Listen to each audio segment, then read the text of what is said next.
नमस्कार।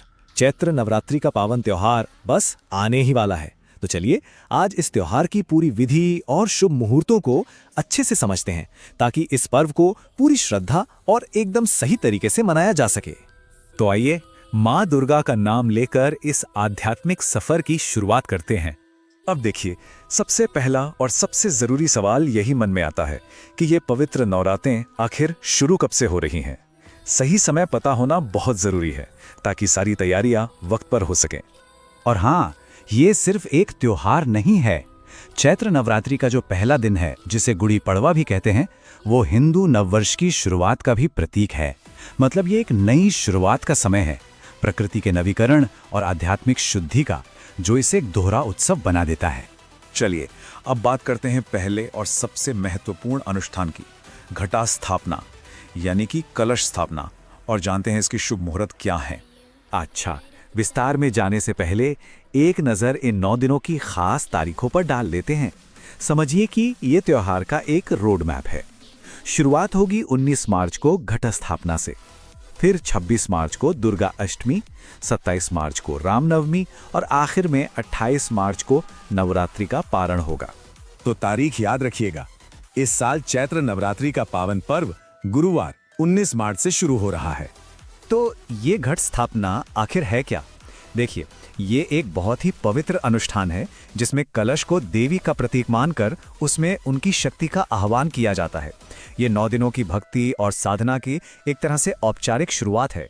समय का ध्यान रखना तो बहुत ही जरूरी है। घट स्थापना के लिए सुबह का मुहूर्त 6:54 से 7:43 तक का है, और अगर मान लीजिए सुबह ये संभव न हो पाए तो दोपहर में अभिजीत मुहूर्त भी है, जो 12:10 से 12:58 तक रहेगा। ये तो दिन का सबसे शुभ समय माना जाता है। लेकिन एक चीज का खास ध्यान रखना है, दोपहर 1:30 बजे से 3 बजे तक राहु काल रहेगा, जिसे अशुभ माना जाता है। तो इस दौरान कोई भी शुभ काम करने से बचना चाहिए।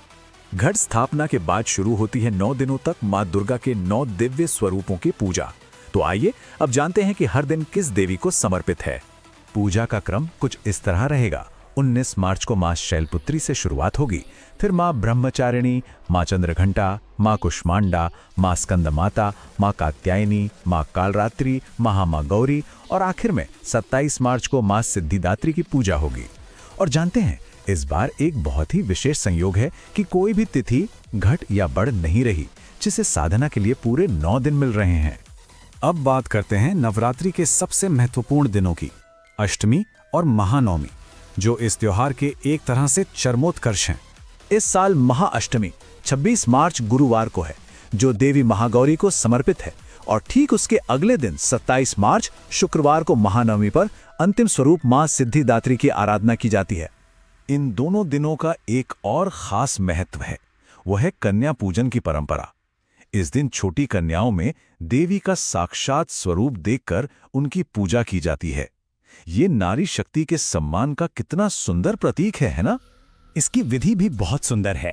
सबसे पहले कन्याओं को आदर के साथ घर पे बुलाते हैं, फिर उनके पैर धोते हैं, उन्हें प्यार से भोजन यानी भोग प्रसाद खिलाते हैं और आखिर में कुछ भेंट देकर उनका आशीर्वाद लिया जाता है। अच्छा, तो अब हमने पूजा के मुख्य दिनों को तो समझ लिया है। तो चलिए अब समापन अनुष्ठानों और उन नियमों पर ध्यान देते हैं जिनका पालन इन 9 दिनों में किया जाना चाहिए। 9 दिनों की साधना के बाद कलश विसर्जन के साथ इस पूजा का औपचारिक रूप से समापन होता है। कलश विसर्जन के लिए 2 शुभ समय हैं। पहला है 27 मार्च शुक्रवार को सुबह 10:07 के बाद, जब दशमी तिथि शुरू होगी, और दूसरा विकल्प है अगले दिन 28 मार्च शनिवार को सुबह 8:46 से पहले, जब तक दशमी तिथि समाप्त ना हो।